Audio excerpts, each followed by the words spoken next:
Use करते हैं। इस पे कटिंग और कॉग्युलेशन के लिए दो बटन दिए होते हैं, yellow and blue button. Yellow button is for yellow for cutting and blue for coagulation. तो अगर आपको कॉग्युलेट करना है या कटिंग करना है उसके अकॉर्डिंग बटन आप क्या कर सकते हैं, सेलेक्ट कर सकते हैं। नेक्स्ट,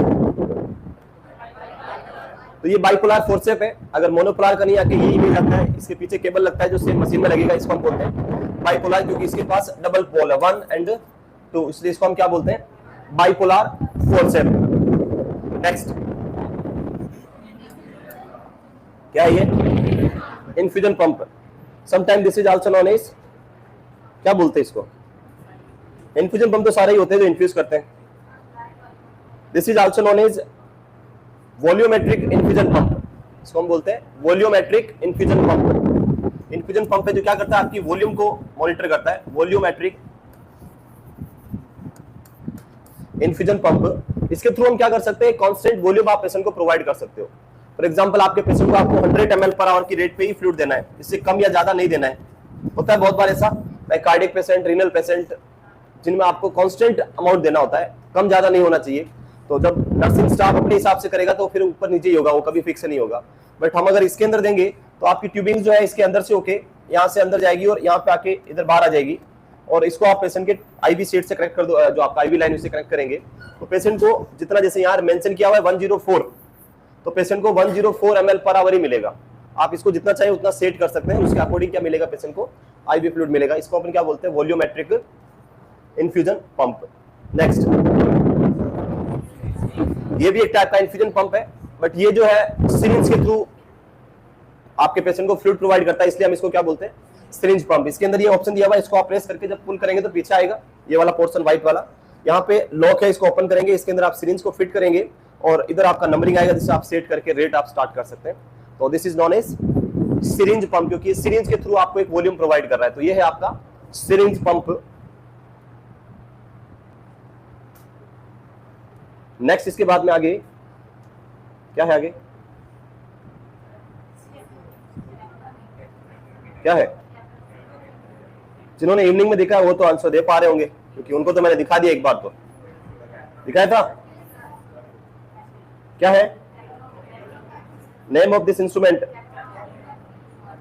बात करें इसकी, ये इंस्ट्रूमेंट की, तो हमने बात किया था, मैंने कल या परसों ही बताया था कि हम पेशेंट का जब ET/CO2 मॉनिटरिंग करना है आपको, और अगर आपके पास कार्डियक मॉनिटर नहीं है, आपके पास सिर्फ यही है, तो हम इसके थ्रू भी क्या कर सकते हैं, पेशेंट का कार्डियक मॉनिटर के बिना भी और इस मशीन के थ्रू आप क्या कर सकते हैं, ET/CO2 को मॉनिटर कर सकते हैं। आपको अगर ET/CO2 चाहिए तो आप ये डिवाइस यूज कर सकते हैं, जिसको हम बोलते हैं कैप्नोग्राफी डिवाइस। ये क्या है आपका, कैप्नोग्राफी। हमें इसमें क्या करना है, बस यहाँ पे एक बटन दिया हुआ है, इसको ओपन करना है, इसके ऊपर आपको जो आपका इसका ट्यूबिंग आता है वो कनेक्ट करना है, और उस ट्यूबिंग को पेशेंट के ET जो आपकी ट्यूब है उसके ऊपर कनेक्ट कर देना है। वहां से जब पेशेंट एक्सेल करेगा तो CO2 वहां से होकर इस मशीन में जाएगा, मशीन उसको कैलकुलेट करेगा और आपको रीडिंग देगा। यहाँ पे जैसे यहाँ दिया हुआ है 41, तो इस पर्सन का जिसका भी दिया हुआ है वो कितना ET/CO2 है, 41 आ रहा है। तो ये आपका डिवाइस है जो कैप्नोग्राफी, उसके साथ साथ में आपको SpO2 भी प्रोवाइड करेगा, रेस्पिरेशन, हार्ट रेट सारा प्रोवाइड करेगा। पर बेसिक रूल जो इसका वर्क है वो क्या है, CO2 को मॉनिटर करना। कैप्नोग्राफी डिवाइस जो हम CO2 मॉनिटरिंग के लिए मेनली यूज करते हैं, इसका बेसिक पर्पज अगर पूछे तो आंसर होगा it is an capnography device which use for the monitoring of ET/CO2।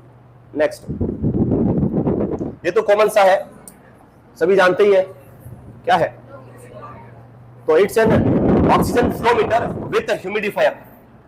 Flow meter जो यहाँ से फ्लो को कंट्रोल करके आप रेट कंट्रोल कर सकते हैं, और उसके साथ साथ में इसके अंदर क्या दिया हुआ है, ह्यूमिडिफायर भी दिया हुआ है, जिससे आप ऑक्सीजन को ह्यूमिड करके, वेट करके, मॉइस्ट करके आप पेशेंट को प्रोवाइड करेंगे।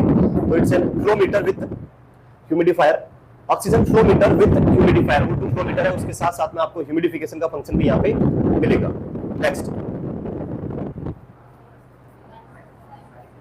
क्या है, नेक्स्ट इमेज आपकी स्क्रीन के ऊपर क्या है, देखा है, क्या है, liver biopsy, liver biopsy gun, very good. तो this is known as true cut biopsy needle, it's known as true cut biopsy needle. Liver biopsy के लिए यूज करते हैं, इसलिए इसका नाम लिवर बायोप्सी नहीं है, लिवर बायोप्सी लेने के लिए हम इसको यूज करते हैं। तो इसको क्या बोलेंगे, ट्रू कट बायोप्सी नीडल। ये आपके लीवर के अंदर डालनी है, बटन दिया हुआ है, उसको प्रेस करना है, टिश्यू आ जाएगा, वापस निकाल देना है, ट्रू कट बायोप्सी नीडल। तो it's an true cut biopsy needle. जब भी आपके पेशेंट को आपको नीडल्स के थ्रू या परक्यूटेनियस बायोप्सी लेनी है तो आप इसको डालेंगे, निकालेंगे और बस थोड़ी देर ड्रेसिंग अप्लाई करेंगे, प्रेशर अप्लाई करेंगे और वापस पेशेंट ठीक हो जाएगा। आपको सर्जरी करने की रिक्वायरमेंट नहीं होगी। तो इसको हम क्या बोलेंगे? True cut biopsy needle. Next,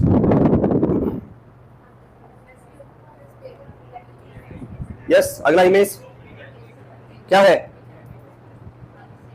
पता है क्या है? तो बेसिकली हम बात करें एडल्ट पेशेंट की।